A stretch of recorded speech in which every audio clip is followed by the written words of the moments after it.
whether hijabs should be allowed in schools and colleges or not. It started in Karnataka, has spread across the country. So let's first focus on that particular story and what the latest updates are. Yesterday in the Karnataka High Court, there was a hearing on this matter.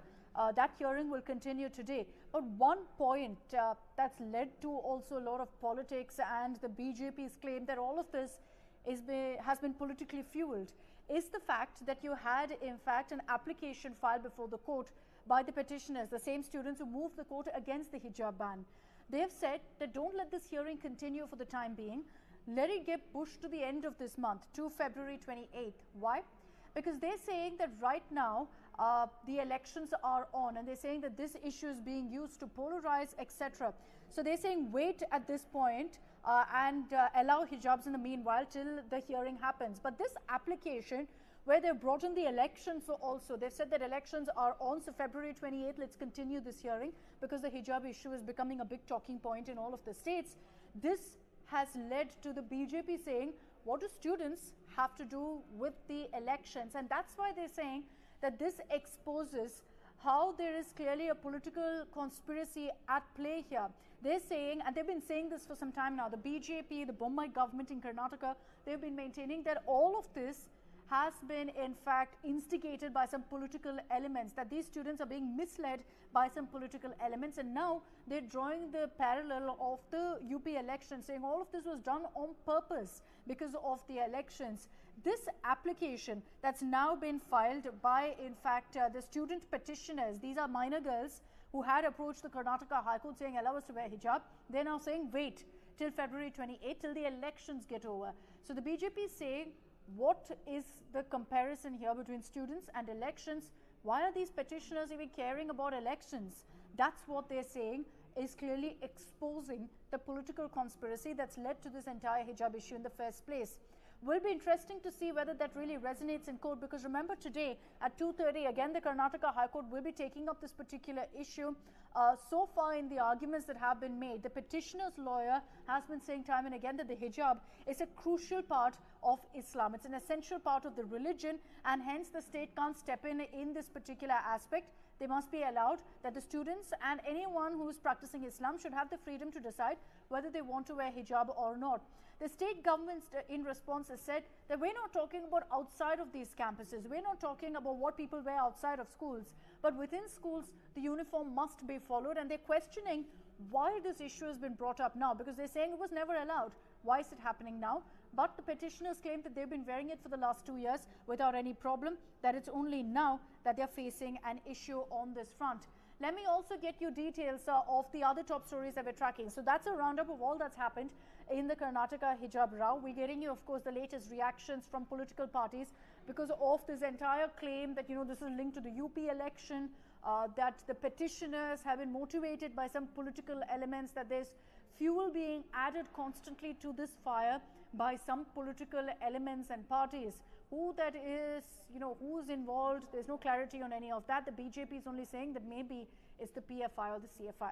Now, another story that I want to talk to you about today is what's happening in Tamil Nadu. We've all been, of course, focusing largely on the Lavanya suicide case. For those of you who don't know, we're referring to a minor girl who, in fact, died by suicide a few weeks back. This was in January. Unfortunately, she had consumed poison because she said that she was tortured. There was a video that went viral also, supposedly her dying declaration, where she speaks about how she was tortured and harassed. There are, of course, several angles to this case, so I don't want to jump the gun and say this is what happened. It's still being investigated by the Central Bureau of Investigation, mind you. But at this point, the main accused, who was in custody till now, was the school warden, because Lavanya in her video, in her last video, had named this person. And right now, she was granted bail. And while she was granted bail, a DMK MLA had actually gone to greet her, felicitate her, puts up this post also on social media along with pictures of him greeting her, talking about her service to society, and refers to the Lavanya case as an unfortunate incident. This has led to a lot of outrage. If you've been tracking the story, you know that the BJP has been going all guns blazing, saying that this was an incident of forced conversion, of an attempt to forcibly convert Lavanya to Christianity, and that the school warden was the one exerting pressure on her along with several others in the school she was studying in.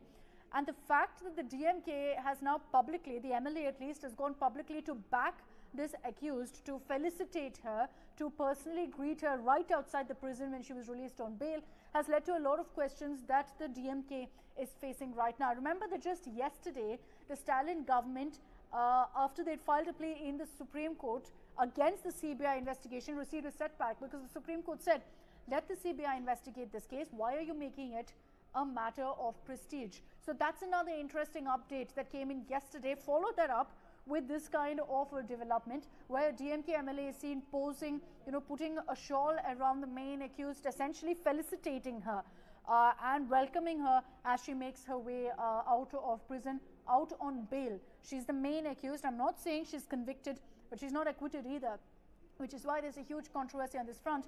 The BJP, of course, has come out to question, saying this is why we said time and again that we cannot expect a fair probe by the Tamil Nadu police, which is why we wanted the CBI to intervene.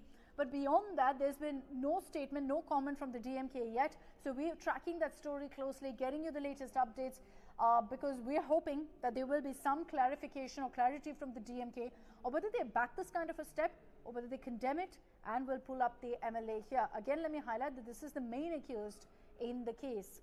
Now, another story everyone's talking about this morning, and if you've been tracking international headlines, it's what's happening in East Europe, what's happening in Ukraine. And I just want to round up as easily as I can for all of you exactly what's playing out. So you have right now, as we speak, a huge build-up of Russian troops along the Ukraine border. And they've been deployed there for the last 1 week or so. Just that with every passing day, the deployment, the build-up is increasing. There's been a lot of talks right now between the United States, between Ukraine, between Russia. The United States, of course, is backing Ukraine, also because of the NATO alliance, all of them also getting involved. But the reason that there's so much talk and discussion about it right now is because Russia has said very clearly that they're not going to allow negotiations to go on forever. They want an outcome. So they're saying that very soon we will decide to go ahead and enter into Ukraine, which will effectively mean an invasion. The question everyone's asking is whether Ukraine and the whole of Ukraine is going to go the Crimea way. Now, Crimea is, of course, occupied by Russia. This happened a few years back, which is why everyone's saying that there's a likelihood this could happen now as well. Warnings on that front have come in. The Ukrainian President Zelensky has said that this could happen even tomorrow, that Ukraine could be invaded tomorrow by Russian troops. The United States has issued a similar warning. The White House, in a press briefing, has said very clearly that this could happen anytime now, sometime this week itself. Russia is running out of patience. They've said very clearly that we're done with these negotiations going on and on. We're going to take our next step. If this kind of an invasion happens, remember that the United States has already deployed many of its troops in Eastern Europe. They've got a lot of their fleet of ships also very close to the Adriatic Sea, tracking very closely what's happening. Will it lead to a full-fledged war, a full-blown war with all the superpowers coming together? That is the concern, because many countries right now are involved. Most NATO allies have sent reinforcements, troops, weapons, etc. to Ukraine to stop Russia from moving in further. And there is a lot of discussion, negotiations with the United Nations also stepping in on this front, but none of it has really yielded the kind of positive result or any breakthrough for that matter. The fact that you have very tense relations between US and Russia hasn't helped the cause either. So we are tracking that story also very, very closely, because what happens in the next 24 to 48 hours will perhaps determine the outcome of this entire stalemate as well. Will Russia back off? Will some sort of an effort be made to reach out to Putin? Will that then result in some sort of a breakthrough? All of those questions remain, but right now things aren't looking good. That's a big international story that everyone's talking about. And remember, for all the details, breaking down the entire timeline, what happened, what led to the showdown, you can always track us here on our social media pages. Those are the top stories that we're tracking this morning. Same time tomorrow, I'll be joining you with the top headlines. Thank you for tuning in.